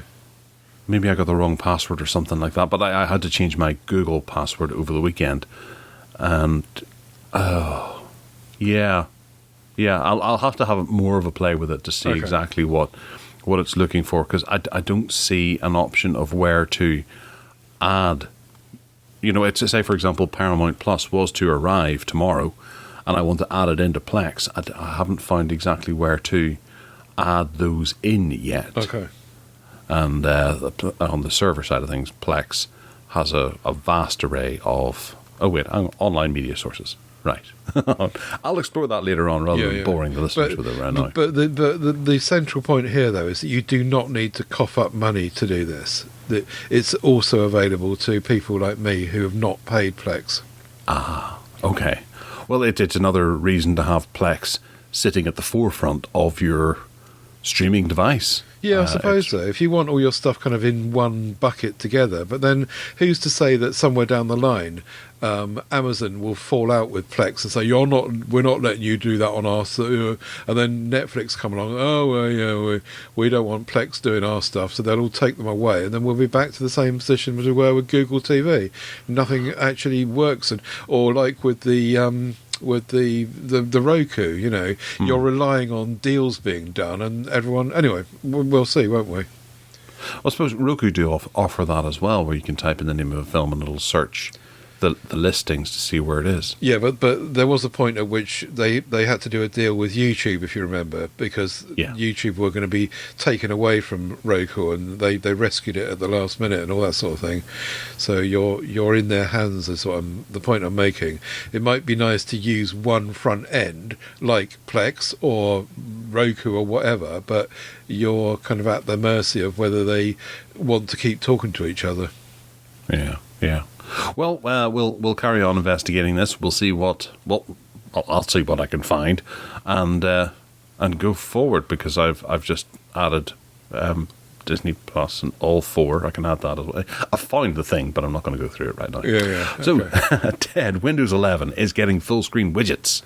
Or full screen widget pages. Not very exciting news, really. The story is that that at the moment, if you pull up the widgets page on Windows 11, which I can't do at the moment because I'm on Windows 10, but you can, it will come up in a kind of left-hand panel. And what they're saying is that they're working on a system going forward whereby you can fill up your whole page with these widgets if you want to do that. Including the Microsoft services and weather and there's hooks in there to calendar if you play if you give them the permissions and all the rest of it. So if you want a whole page of widgets, it's coming soon. Yeah, I just wish it would give you good calendars as opposed to Outlook calendar. Absolutely, I agree. Yeah. Stick to your Chromebook. Absolutely. So what's next with Google is going to be hiding outdated apps from the Play Store this year. So this is ones that are compatible with only older versions of Android, if I'm right. Yeah, this is a story which says that from this year, Google are going to be hiding apps that have not been updated with this new API, which I don't understand. But anyway, the point is that if you've got an old app in the App Store, you're an app developer, you've got an old app in there, it's working perfectly well, then the Google are saying that you've got to go in and apply these changes to it in order for it to still show up in the searches. So if you go and search, an example one of our users was using was clocks.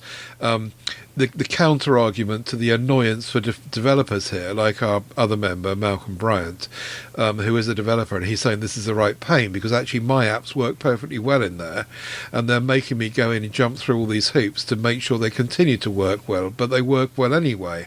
But the counter argument to that was that one of our other members said they went to try and find a simple clock, and he said that a huge number of the search results were old apps that didn't work properly on new versions of Android, and they just were cluttering up the search results. He wanted to see apps that actually would be useful and would be worth trying and work, and not be surprised by them not working. So, two sides of the coin. They're going to be bringing this in, and of course Google will do what they like. Well, I suppose it does make sense in the long run. It is a bit of a hoop to jump through, yes, absolutely, but it just keeps compatibility at the forefront. But it means that you're going to lose out on some, because it does bother me that, say, games that I've bought over the years are disappearing. Yeah.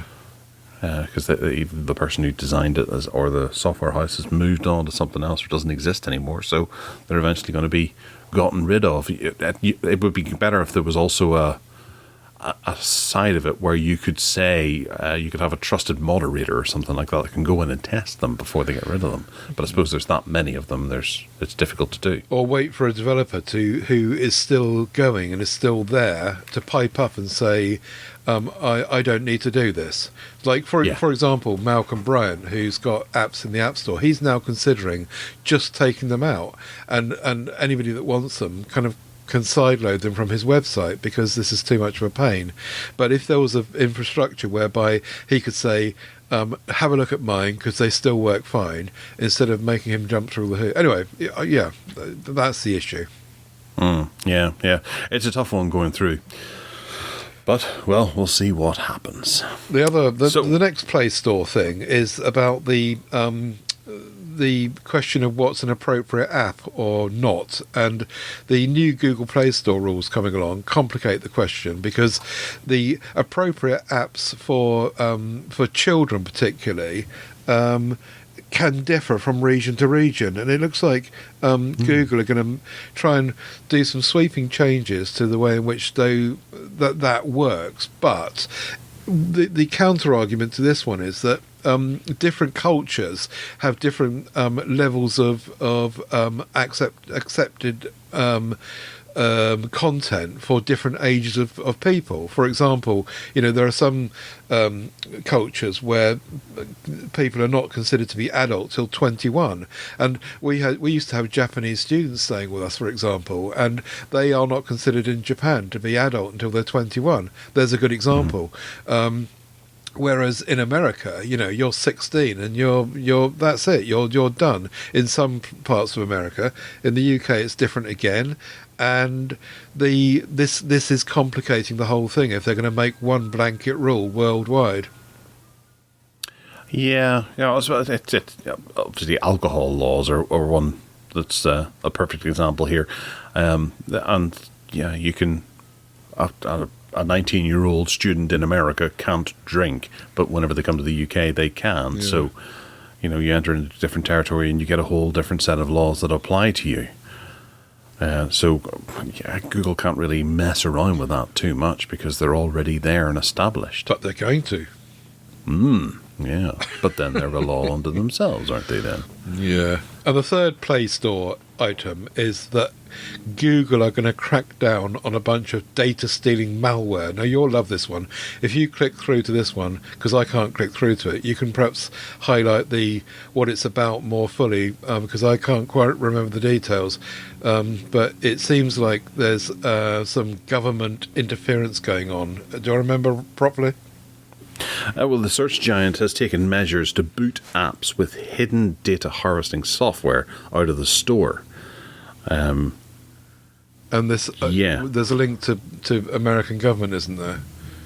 The data harvesting code reportedly ran on millions of Android devices and has been detected in well-known consumer apps, Muslim prayer apps, an app for detecting highway speed traps, and a QR code reader. Actually, yes, I saw the list of apps the other day. That's right, because I was trying to work out if that QR code reader was one that I'd used in the past. Mm-hmm. Yeah, so I guess it's just that kind of standard takedown of malicious software we hear every now and again. And, there's maybe 10 or 12 apps included, and then this time next year there'll be another 10 or 12 apps that they've identified. And that way it seems like they're trying to do something about it. I'll try and click through and see what happens. If you lose me, then you'll know what's happened. Oh no, it's playing ball this time. Hang on, stand by. Perhaps my connection's got better. Maybe Vodafone they've heard you complaining, perhaps. Yeah. So this has come from the Wall Street Journal, and it's to do with phones running the Measurement Systems SDK. And I read this yesterday, and I understood it all, and I couldn't get online to read it again. But it was to do with. Can I come back to this one next week when I've done it again? Because I can't remember the details. I'll do it next week, I promise.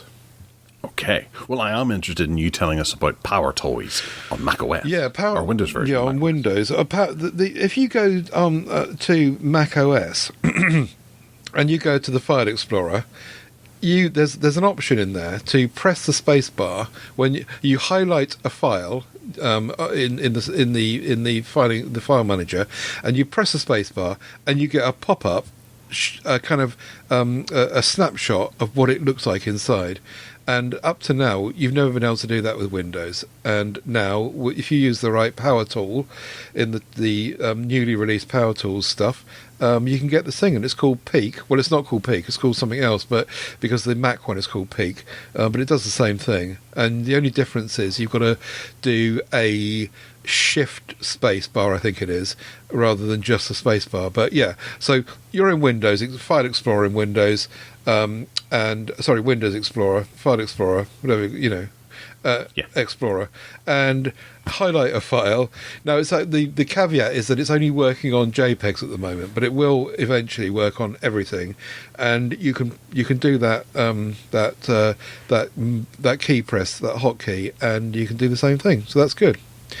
This is a part of the 0.57.0. It's amazing that Power Tools is still not even on version 1, but it isn't. But this is the newly released Power Tools version 0.57, which has got a bunch of toys in there. I'll try and open that up on my computer to save the bandwidth, but the Adrian Brain has said that the bulk file renamer in there has been very useful for him. And no, I can't open it. It's making me reinstall it. But the bulk file renamer is a very useful additional tool in there, which is good. Have a look at the Power Tools, though. Link in the show notes, and see if any of them grab you. And it's just a little download, and it gives you some stuff to play with and different tools to. I'll try and click through. Stand by. If you lose me, that's Power Toys, not Power Tools. No, I can't get through. Bloody Vodafone. Ah, yeah. Tell me about it. Toys, I have to listen to you. Did I say tools? Signing off. Power Tools. Power Toys. Right. I'm wondering if there's a bit of a delay on the line here now as well. Yeah, you're breaking up. I won't try and click on anything else now. Okay. It's just terrible. It really is. Well, it's these are the perils and pitfalls of people who don't have broadband. Or people that are not allowed to have broadband. Well, yes, I suppose that's one. But we're going to come to a rant from you in a second after we have a look at Opera's new paid Android VPN that secures your entire device. So Opera are starting to do a VPN because they're they're the hottest thing at the moment. Everyone's doing VPNs. Soon enough, the Boots will be doing VPNs, and your local news agency will be doing a VPN as well. But you can now get for $2 a month and commit to 3 months, or $3 for 1 month, a VPN to protect your device. I'm guessing you're not going to do this, are you, Ted? You'd guess right. But from memory, and again, I can't read this, but from memory, I think that the interesting thing about the Opera's option here is that you don't need to. Normally, you need to, in order to use a VPN, you go off and use it as a third-party tool, and it, like you do in your house, no doubt, and it kind of affects the whole system. Whereas what they're saying is that if you've got Opera installed on your device, then it secures the whole device. It's not just about inside Opera's web browser. It's about that will give you the plugs and permissions to use it across your device. Now, I don't really understand VPNs and how they work. You probably do more than I do. In fact, you do more than I do. So perhaps you can comment further. But that seems to be the news here. And do you think people will pay for this? I don't know. I generally don't recommend VPNs to anyone unless they really want to be watching something from a far off place, because that is probably the best use of a VPN. It doesn't make you invisible or protect your privacy any much more than you might expect from just being normal on the internet, accessing the internet normally. There are a number of VPNs that you can get. Google provide their Google One, which is pretty good. And it does, the basic amount of protection. But if someone wants to hack you, a VPN's not really going to provide that much level of security for you. I don't use a VPN. I use WireGuard because it's just that wee bit better again. And it gives you faster speeds and things like that whenever VPN can actually slow you down depending on where you're connecting through. But if you need it, then that I think that's why it's kind of missold as something that's going to protect you and offer you a very secure connection, and you can browse without sweating that you're going to get hacked. But it's not designed for that. It doesn't do that. Right. Yeah. Okay. People should do their research before they go and get it. It's useful for pretending that you're somewhere else, maybe that you're in Turkey to take advantage of a better deal on buying something. Okay then. Yeah.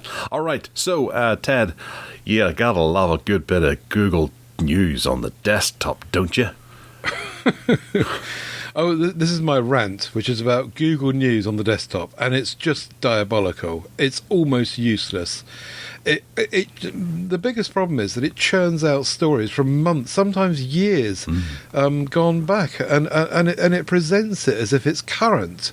And even if you use what limited tools there are in there to change any of that, which you can't very much, it just ignores you. It doesn't do it properly. When using it, you just have to look at the dates first, and then look at the headlines. So filter out anything that is like not recent. And you can drill down to, like in my case, I go to technology and then to mobile, and you can get in there, but then it's just so badly sorted in terms of date. They need some date order stuff going on in there, and this is really different to the Android app, because I use the Android app every day, and it's sorted differently, and you get even though it's supposed to be intelligently sorted, AI at work and all the rest of it on both of these platforms, on the Android app it just seems to work much better, and it's a great shame, because I like working with the desktop more than Android apps, but I just can't use it. It's like Google are just not interested in developing it and keeping it up to speed with the mobile version. Consequently, I go off to a third party. I use InnoReader, which I think is really good. But someone else on the group was saying they use Feedly. There are all sorts of RSS feed readers. But yeah, I mean, I think the smart curation of news on the desktop version, Google have just completely lost interest in, and it's unusable. So I suggest you avoid it and either use the Android app or the mobile app, or use another proper feeder like I do. Do you use Google News Desktop? No, I use on my tablet. I use the Google News app, which is superb, I have to say. Aside from if you actually want to go and read the full article, then you've got to jump through a few hoops in order to get to it. But I was following what you were saying there, using the Google News Desktop app, because I have some bandwidth, and I clicked on technology and then went over to mobile, and you know what the top headline is in Google News Technology Mobile? Last year's news about Trump losing the election. Oh no, it's a news story from yesterday. Oh, blimey, that's a novelty. Everton 1, Man United 0.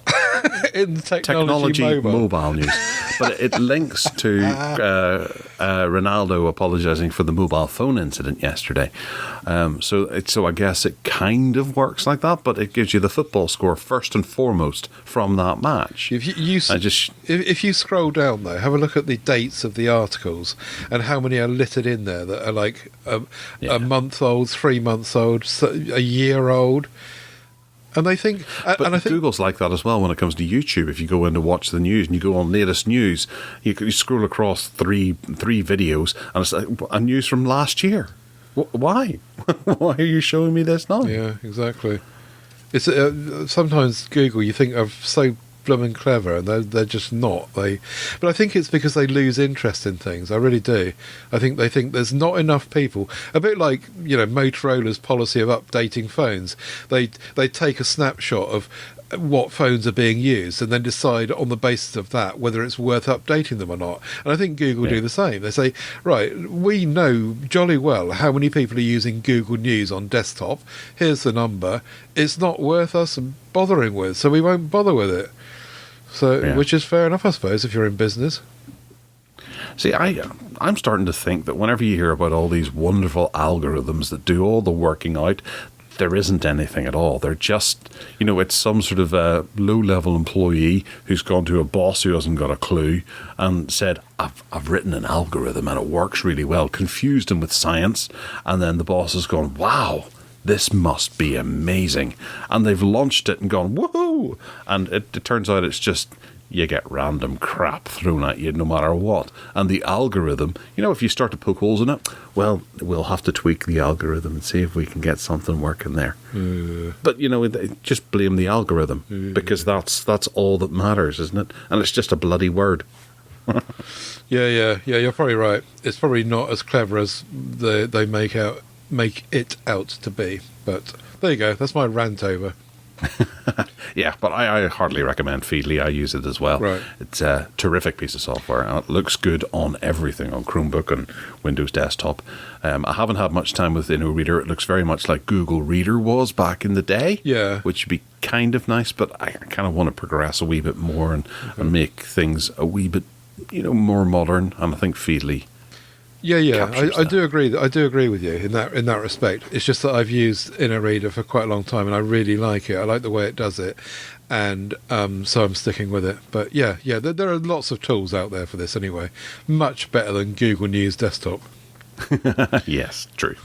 All right, over on Chrome Unboxed, they have actually, Ted, you're going to take us through the Chrome stuff. Do you have it open, or? Oh, I can't. I can't open any of this stuff, but I will tell you the headline, and you can take over from there. The Chrome book got the new Android ARCVM container in Chrome OS 100. And this article tells you to check to see if you've got this, which I did. And I didn't realise one of the updates on my Pixel book, presumably in the last couple of weeks or so, it has downloaded the Android 11, and no one, they didn't tell me, oh look, you've got Android 11 on this. No, but apparently according to this, maybe you can dig into the details, but according to this, there are certain ways in which it's obvious, obviously not to me, but obvious to normal people, that you've got it, through various things like the smoothness of the opening of apps and stuff, is it? Yeah, I didn't quite notice that. I went in and started checking whenever I was reading through this, and then got a bit frustrated because my Chromebook doesn't have it, which is newer than your Chromebook. I've got a Pixel book. But yeah. Thank you, Ian Barton. I've still got your Pixel book. If you want it back, do say so. But this is the kind of thing that actually annoys people and makes them a wee bit less likely to carry on with the platform. You know, there's this, and then there's Borealis. You know, those are two things that my Chromebook, which was it's maybe a year old now. I suppose it was out 6 months before that, so it's maybe 18 months old. It doesn't have either of those. It's not compatible with either of those at the moment. Right. And, you know, you aren't to know whenever you're buying a Chromebook, is it compatible with these services? So there's services that are missing from it currently, and we have no idea as to whether or not it's going to get them, and if it is going to get them, then when. So you kind of are having to deal with an uncertainty, and that was one thing that I never expected to see from Chromebooks.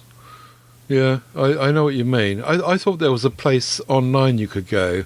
If I had a connection properly, I would check now, where you could see what Chromebooks were getting what when. You can certainly do that in terms of end of life. But the Android 11 thing, I think that there was because this has clearly been bundled with Android 11, these AR CVM thing, and I thought there was somewhere online you could see that for different devices, but I'll look into that and have a check. Yeah. But it's still worrying, and I've got a funny feeling that whilst we have the 7 years of updates, but I don't reckon that every single Chromebook that gets the 7 years of updates is going to get these things.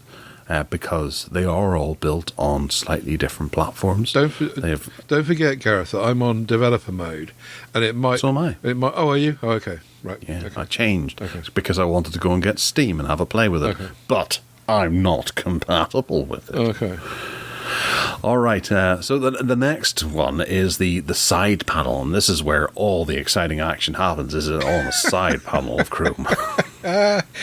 Apparently, the news here is that they're going to change the side panel, which had the read later thingy, and they're going to put the reader mode into the side panel. So at the moment, if you want to go reader mode and strip out all the graphics and make it a low bandwidth, which usually suits me here, it's in the URL bar on the right hand side if it's available, and you just click on that. They're going to put that across to the side panel, which again is installable in Chrome on desktop and on Chromebooks, wherever you want it, and you can click on your side panel thingy and up it pops, and they're going to put the reader mode into that side panel and allow you to make user notes for each of your entries in there. That's nice. So it still isn't Pocket. I still think that Pocket is the one that works the best across all services, and it's got to be also in the universal share menus as well, in order to make this actually happen properly. And Google are just lagging behind on that, but it looks like they're thinking about it anyway. Yeah.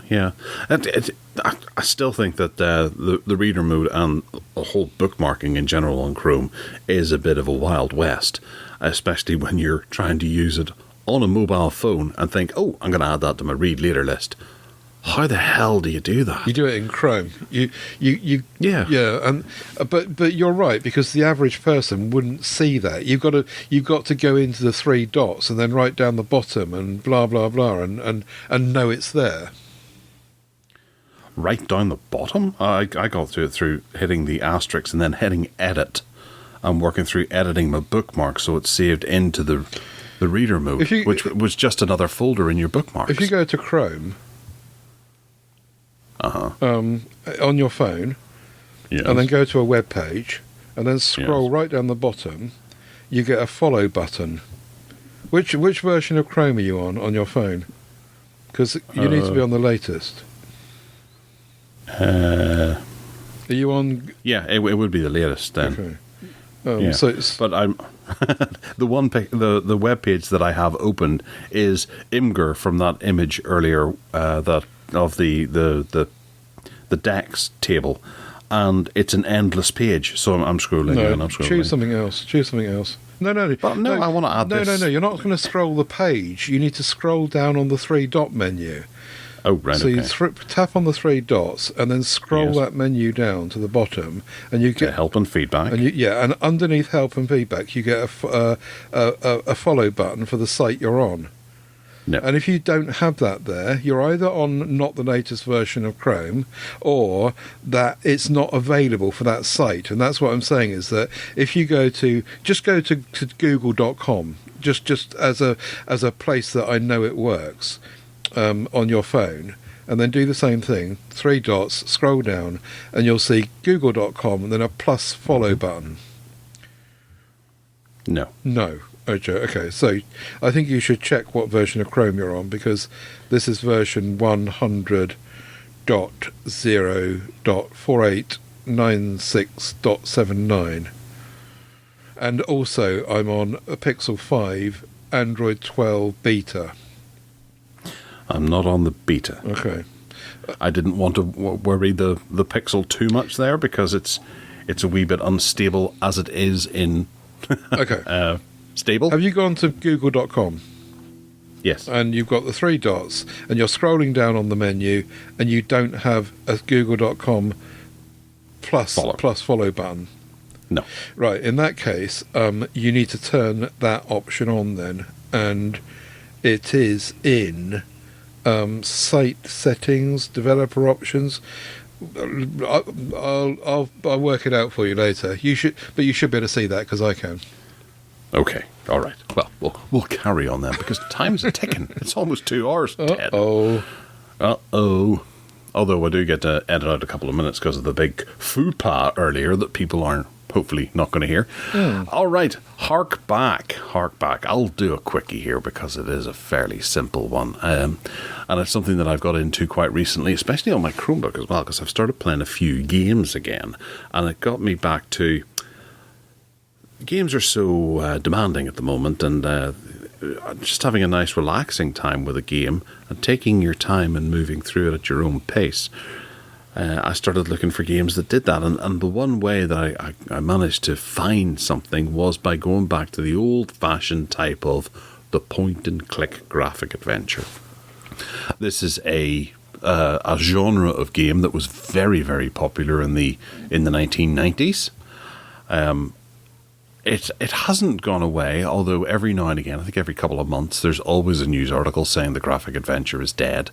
It's far from dead. There's tons of them in Steam, tons of them in the Android App Store.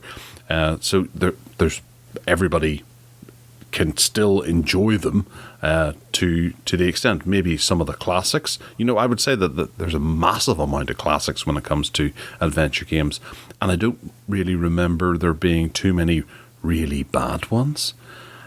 They were games that involved a huge narrative. They were about as close to a visual novel as you would get back in the 90s.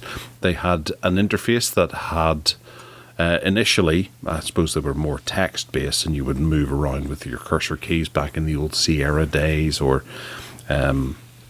even just the text adventure. There was the natural progression of the text adventure, but you'd type in what you wanted to do, sort of open door or look out window or that kind of thing. And then they upgraded that to, if you look at Secret of Monkey Island or Indiana Jones and the Fate of Atlantis, there was a collection of verbs down in the bottom left-hand corner, like give and pick up and use, push and pull. And then you had your inventory on the right, and you'd be able to use stuff with the action that's happening above. You'd have a scene where you would walk into a room, and you'd be able to use, in Indiana Jones's case, his whip on certain things and be able to unlock the next the next place to go or the next puzzle. And they were all based around these grand adventures. And I loved them. You know, they would play with you a great deal. Some of them would be very funny. Some of them would have multiple ways of completing them. Some of them would have, I think Indiana Jones had 3 different paths, one of which featured more action, one of which featured more puzzles, and another one that featured more something or other, another type of approach. And I would sit there and play through them as a young teenager.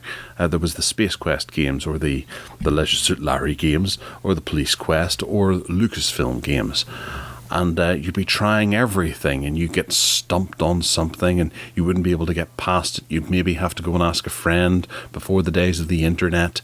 You'd buy a book that maybe had a walkthrough in it, or buy a PC magazine, or whatever, an Amiga magazine as well, to get a walkthrough, so that you wouldn't be stuck on that again, and further yourself through the game. Some games allowed you to die, but actually they were quite rare. I know the Sierra games had featured really cool death sequences and fun animations, and it made a bit of a game out of it as well, to try and die in as unique a way as possible. And the coders and people would put in little jokes or something like that, or an image of you in some sort of asphyxiation or something like that, where you've just died.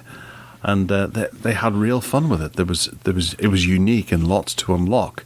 And this was at a time whenever Ted was playing Super Mario on the Super Nintendo and stuff like that. But I was having to work my way through Monkey Island, and having what was it they did? There was it wasn't a sword fight, or it was insults. Yeah, you had a fight with insults. And worked your way through that. You know, it was great. It transported you off to a beautiful land with loads of fun, interesting, challenging puzzles for you to work your way through to unlock the secrets of the story. Did you ever play the graphic adventure? No. But no. That sounds brilliant. That sounds like the kind of thing that would appeal to me, because I love that whole puzzle adventure thing, where it's kind of not just kind of getting a gun and shooting as many people as you can, or running around the countryside in a truck running over zombies. This kind of intelligent approach to puzzle solving and an actual interesting bunch of stuff to do. I think I would be up for this. So find me a way, number one. Well, you've got an Android tablet. So you can play some of them right away. There's no shortage of them on the Android store, and I'll, if I remember, I'll stick a couple of links for some of the ones that I have played in the past. Okay. I'm pretty sure that Day of the Tentacle is in there, which is a pretty funny one. There's one I'm playing at the moment called Whispers of a Machine, which it's quite serious. It doesn't really have too much in the way of comedy in it, but it does have rather accessible puzzles. Okay. So things are sensible, and because you're investigating a crime, you approach it from that point of view. Brilliant. Where you're thinking, what's next? You're talking my language. Okay, well, we'll get you onto this and see what happens there. Also, you get yourself an A500 and play some of the classic adventures that way with the mic. Yay! All right. Well, that's cool. I've got a plan for Ted for the next couple of weeks. Bargain Basement, where there's there's not that much. We'll rattle through them and see what we have. What's the first one there, Ted? The Crucial, I've got a SSD sale on Amazon. So I'll link to the actual page that has got all the deals on it. But the one that I picked out was a 2 terabyte SSD, 151 quid, reduced from 247, which looks quite nifty and neat and pocketable, 39% off. So yeah, but there's loads of Crucial stuff on at the moment in that sale. So if you fancy any SSDs, then have a delve around. I take it this is all Crucial stuff, so it includes RAM as well, and it is. It's on that sub page of Crucials on Amazon. Yeah. Is that where you are? I am. I'm just having a quick look. So they've got their their 2 terabyte NVMe, for those who are interested, which is their big gaming one. This is the P5 Plus, and it's down from £291 to £230, which is pretty good. Even better. Yeah. Their 1 terabyte one's only £100. That's down from, well, it's usually about 150 quid, or 145 it is here. Excellent, right? Very good. Crucial, sale. recommended name. Yep. Also on Amazon is the Google Pixel 6, which is unlocked. It's the 5G version. I don't think there is a 4G version, so we'll just go with that. A stormy black, 128 gigabytes, and it's had 50 quid knocked off the top of it, so it's from 599 down to 549, which is pretty good value for money. Is that coming from Amazon or a third party? Coming from Yes, Amazon. Right, very good. That's good then, yeah, 50 quid. It's the same 50 quid that's been knocked off the Pixel 6 and 6 Pro, I think, on the Google UK store, which is the next link, which is got... You can have a look at what else is there. I can't look at it, but almost everything in the Google UK store has got reductions all round, loads of stuff. So that was my next pick. Excellent. Yeah, I went into that and had a look at the Pixel Buds, and I was quite close to ordering a set because I thought, why not? I haven't had a new pair of headphones in a while. But then I remembered I do have a drawer full of headphones, so maybe start using some of those. Yeah. I happen to notice this set of speakers. They're called the PreSonus Eris E5 XT. Catchy. They are the #1 bestseller in studio monitors. So they are a studio monitor set of speakers, so they should be pretty good sounding. Ooh. I want to click through. Oh, right. They're £105, which is a bargain. They look quite nice as well. They look particularly beefy and something that you'd want to have sitting on your desk. I got there. Can you still hear me? Ted, are you there? I can't hear you. Yeah. Perhaps the bandwidth's gone up again. I've got through to this page. Oh, yeah, they look lovely. So their frequency response is 70 hertz to 20 hertz. They're 25 watt per speaker. 4.5 woven composite 1-inch silk dome, 100 decibels. Wow. It's only one speaker, isn't it? Yeah, it's a studio monitor speaker, isn't it? No, it's a pair. Active studio monitor, it says, singular. Oh, you can buy if you change the options down the bottom, you can buy a pair. I think the one you've linked to is a single studio monitor. But it looks lovely. I still want one. I'd rather have two. You can plug your microphone into the back of it as well and turn it into a karaoke machine. Hey. Terrific. Your neighbours are going to love you. Yeah, I love that. I'm annoyed now. I thought that was 2 for 105. I still like the look of that. It's nice. So if you go to the pair, which is the E4.5 pair, they might be slightly different.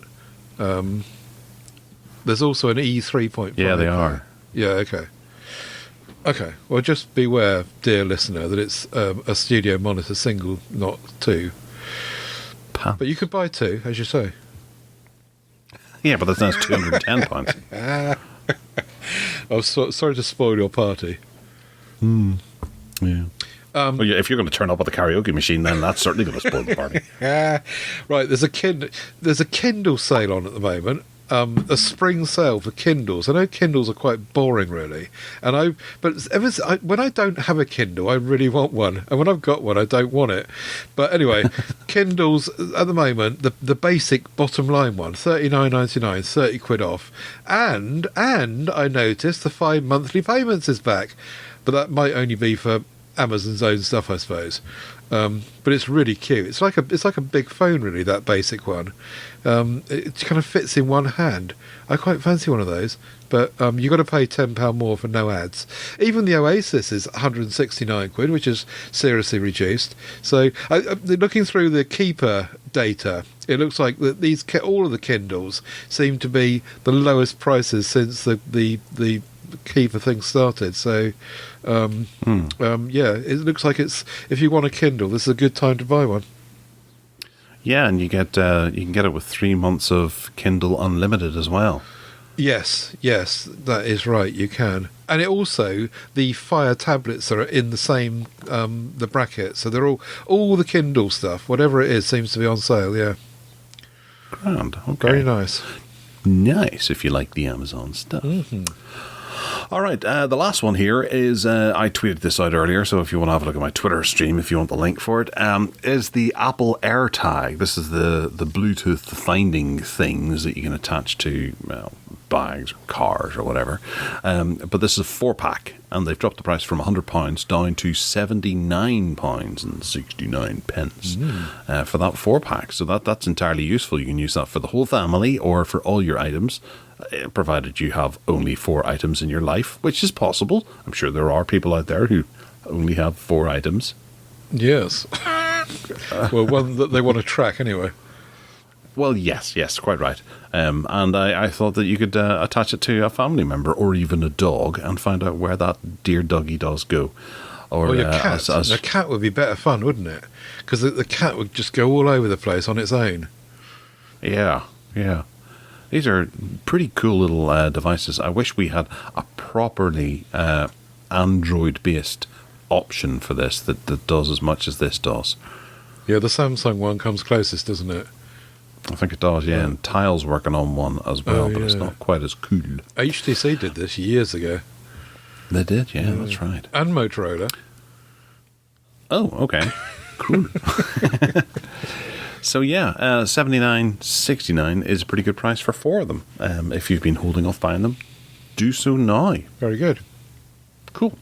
All right, well, we're going to wrap it up there because I'm absolutely starving and it's past lunchtime. Oh, dear. Yes, I haven't eaten today at all.